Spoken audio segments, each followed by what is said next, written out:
Bonjour. Bonjour, Présentez-vous. je suis le professeur Dr Dadi Saleh. Voilà, nous avons besoin de trouver votre analyse par rapport à l'insécurité qui est devenue monnaie courante en province du Nord Kivu, en ville de Goma en particulier. Oui, je pense effectivement que l'insécurité persiste, ça ne m'étonne en rien, parce que nous avons une insécurité qui est devenue endémique, structurelle, et on a une insécurité un peu opérationnelle.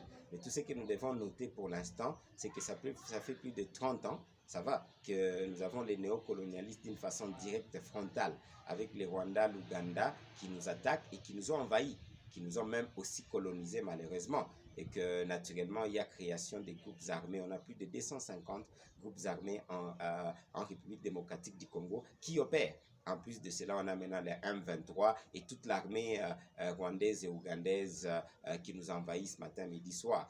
Donc, nous avons maintenant l'insécurité aussi urbaine qui continue, c'est les chégués, les 40 voleurs, un peu partout, des coupeurs de route, des kidnappeurs, toutes sortes d'insécurités, nous les avons. Au fond, le vrai problème est là parce que ce sont des faits. Mais maintenant, quelles sont les pistes des solutions?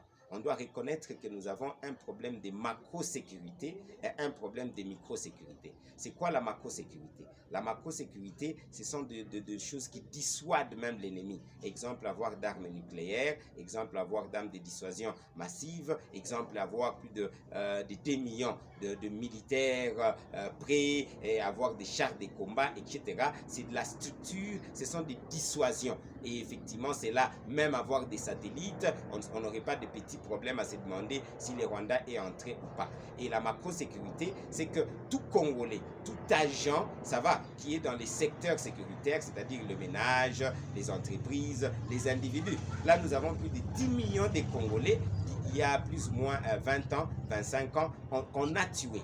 Ça va égorger, mais rien ne se fait. Bon, on fait quelque chose, mais c'est insuffisant. Donc, les Congolais n'est pas individuellement protégés, tout simplement parce que déjà, problème de macro-sécurité et des stratégies micro-sécuritaires. Donc, nous pensons effectivement qu'il est important qu'on ne puisse pas continuer à se plaindre qu'il y a insécurité, parce qu'il y en a.